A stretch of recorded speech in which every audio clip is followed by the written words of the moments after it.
If it is difficult to control the direction of your attention while in a state akin to sleep, you may find gazing fixedly into an object very helpful. Do not look at its surface but into and beyond any plane object such as a wall, a carpet, or any other object which possesses depth. Arrange it to return as little reflection as possible. Imagine then that in this depth you are seeing and hearing what you want to see and hear until your attention is exclusively occupied by the imagined state. At the end of your meditation, when you awake from your controlled waking dream, you feel as though you had returned from a great distance. The visible world which you had shut out returns to consciousness, and by its very presence informs you that you have been self-deceived into believing that the object of your contemplation was real. But, if you know that consciousness is the one and only reality, you will remain faithful to your vision, and by this sustained mental attitude confirm your gift of reality, and prove that you have the power to give reality to your desires that they may become visible concrete facts. Define your ideal and concentrate your attention upon the idea of identifying yourself with your ideal. Assume the feeling of being it, the feeling that would be yours were you already the embodiment of your ideal. Then live and act upon this conviction. This assumption, though denied by the senses, if persisted in, will become fact. You will know when you have succeeded in fixing the desired state in consciousness by simply looking mentally at the people you know. In dialogues with yourself you are less inhibited and more sincere than in actual conversations with others, therefore the opportunity for self-analysis arises when you are surprised by your mental conversations with others. If you see them as you formerly saw them, you have not changed your concept of self, for all changes of concepts of self result in a changed relationship to your world. In your meditation allow others to see you as they would see you were this new concept of self a concrete fact. You always seem to others an embodiment of the ideal you inspire. Therefore, in meditation, when you contemplate others, you must be seen by them mentally as you would be seen by them physically were your concept of self an objective fact, that is, in meditation you imagine that they see you expressing that which you desire to be. If you assume that you are what you want to be, your desire is fulfilled, and, in fulfillment, all longing is neutralized. You cannot continue desiring what you have already realized. Your desire is not something you labor to fulfill, it is recognizing something you already possess.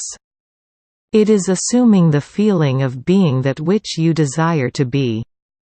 Believing and being are one. If you assume that you are what you want to be, then you will see others as they are related to your assumption. If, however, it is the good of others that you desire, then, in meditation, you must represent them to yourself as already being that which you desire them to be. It is through desire that you rise above your present sphere, and the road from longing to fulfillment is shortened as you experience in imagination what you would experience in the flesh were you already the embodiment of the ideal you desire to be. I have stated that man has at every moment of time the choice before him which of several futures he will encounter, but the question arises, how is that possible when the experiences of man, awake in the three-dimensional world, are predetermined, as his observation of an event before it occurs implies? This ability to change the future will be seen if we liken the experiences of life on Earth to this printed page. This ability to change the future will be seen if we liken the experiences of life on Earth to this printed page. Man experiences events on Earth singly and successively in the same way that you are now experiencing the words of this page. Imagine that every word on this page represents a single sensory impression. To get the context, to understand my meaning, you focus your vision of the first word in the upper left-hand corner and then move your focus across the page from left to right, letting it fall on the word singly and successively. By the time your eyes reach the last word on this page, you have extracted my meaning. Suppose, however, on looking at the page, with all the printed words thereon equally present, you decided to rearrange them. You could, by rearranging them, tell an entirely different story. In fact, you could tell many different stories. A dream is nothing more than uncontrolled four-dimensional thinking, or the rearrangement of both past and future sensory impressions. Man seldom dreams of events in the order in which he experiences them when awake. When we have learned to control the movements of our attention in the four-dimensional world, we shall be able to consciously create circumstances in the three-dimensional world. We learn this control through the waking dream, where our attention can be maintained without effort, for attention minus effort is indispensable to changing the future.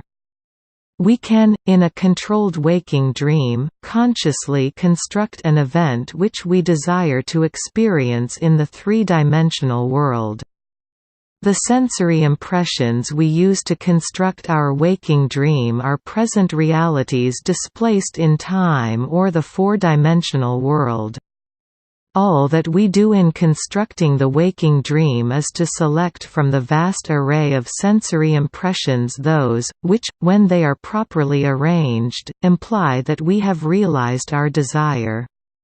With the dream clearly defined, we relax in a chair and induce a state of consciousness akin to sleep, a state, which, although bordering on sleep, leaves us in conscious control of the movements of our attention.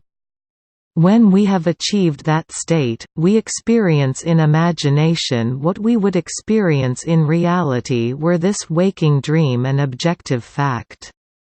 In applying this technique to change the future, it is important always to remember that the only thing which occupies the mind during the waking dream is the waking dream, the predetermined action which implies the fulfillment of our desire. How the waking dream becomes physical fact is not our concern. Our acceptance of the waking dream as physical reality wills the means for its fulfillment. Let me again lay the foundation of changing the future, which is nothing more than a controlled waking dream. Define your objective. Know definitely what you want. Construct an event which you believe you will encounter following the fulfillment of your desire, something which will have the action of self-predominant, an event which implies the fulfillment of your desire. Immobilize the physical body and induce a state of consciousness akin to sleep, then, mentally feel yourself right into the proposed action, imagining all the while that you are actually performing the action here and now so that you experience in imagination what you would experience in the flesh were you now to realize your goal. Experience has convinced me that this is the perfect way to achieve my goal.